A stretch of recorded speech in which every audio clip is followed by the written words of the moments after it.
ንስሐ ገብቶ በቀኖና መሃል መውደቅ እኮ በጣም ከባድ እኮ አይደል? ገና ቀኖናችን ሳንጨርስ በዛ ክፉ ልማዳችን ሱሳችን ምክንያት ወድቀን የንስሐ አባታችን ጋር መሄድ ተሳቀን ይቀረን ሰዎች አሉ። ጨርሰን ደግሞ ጥሩ ሆንኩኝ ስንል ስጋው ደግሞ ተቀብለን በመሃል የወደቅን ሰዎች አሉ። የአብዛኞቻችን ፍርሃት ደግሞ በየቀኑ እኛ ምለን ተገዝተን ስላልቻል ነው። በየቀኑ ታግለን ይህንን ክፉ ምግባራችን መተው ስላልቻልን ከንስሐ በኋላ ድጋሚ የምናደርገው ስለሚመስለን ከስጋው ደግሞ በኋላ ደግሞ ድጋሚ ብበድልስ የሚል ፍርሃት ስላለብን አንቀርብም ጭራሽ።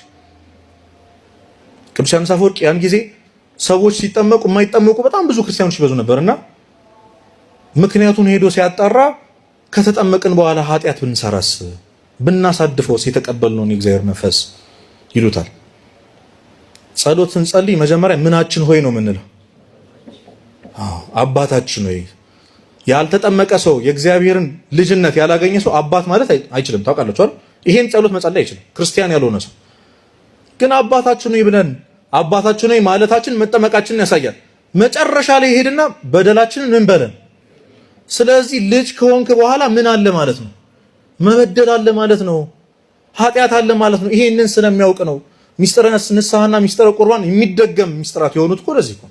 ክርስቶስ ስለሚያውቅ ነው ኃጢአት እንደምንሰራ በሰውነታችን ደክመን እንደምንበድል ስለሚያውቅ አባት ካልነው በኋላ ይቅር በሉኝ ይቅር በለኝ ደግሞ በሉኝ አለ።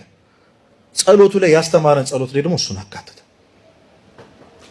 ስለዚህ ወዳጆች ይህንን ኃጢአት ከእግዚአብሔር ጋር ካሉ በምንም ልናሸንፋችን ንስሐ እየገባን በየጊዜው ቶሎ ቶሎ ስጋው ደሙን እየተቀበልን ካልሆነ በምንም ልናሸንፈው አንችል። በምን ብዙዎቻችን በኃይል ይመስለናል ጎበዝ ስለሆንን ስፖርት ስለሰራን ወይ የሆነ ሞቲቬሽናል ስፒከር ሰምተን አዎ ዛሬ ይለወጣለሁ ስላልን ይመስላል። እንደዛ እንዳይመስላችሁ። ድካምን አምኖ እግዚአብሔር ፊት ራስን አዋርዶ እንደሚሄድ አልችልም እንደማለት የሚያድን ነገር የለም። አንድ ጊዜ ዲያብሎስ እግዚአብሔርን እንዲህ አለው ይላሉ አቡነ ሺኖዳ። እግዚአብሔር ዲያብሎስ ነው ያለው ብርቶቹን ለኔ ተዋቸው እኔ እችላቸዋለሁ እነሱ አለ። ምኖቹን? ማን ነው ይሄን የሚለው? ለእግዚአብሔር ማለት ዲያብሎስ ነው የሚለው። ብርቶቹን ለኔ ተዋቸው ደካሞቹን ግን አልችላቸውም። ምክንያቱም ድካማቸውን አምነው ወደ ማን ተጠግተዋል? ወደ እግዚአብሔር። እግዚአብሔርን የያዘ ሰው ዲያብሎስ ሊችል አይችልም። እኛ እኮ ሰርች አድርገናል ሀውቱ ምናምን ብለን እኮ ዩቲዩብ ላይ ሰርች አድርገናል እንዴት እንላቀቅ ከዚህ ኃጢአት ብለን፣ ግን አልሆነም። ይሄው ስንት ነገር ሞከርን፣ ያልሄድንበት ቦታ የለም፣ ያልሞከርነው ስትራቴጂ የለም ያንን ኃጢአት ለመተው፣ ግን አልሆነም። ስለዚህ አሁን ከማን ጋር እንሞክር?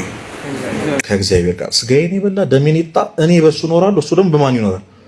ማን ያለው ይሄንን? ክርስቶስ ነው። አስቡት። ስለዚህ ክርስቶስ የተዋሃደው ስጋ ኃጢአት ሊያሸንፈው ይችላል፣ ቢያንስ ኃይል ያገኛል። ስለዚህ በየጊዜው ቶሎ ቶሎ እንደው ንስሐ መግባት ቶሎ ቶሎ ስጋውን መቀበል ያስፈልጋል።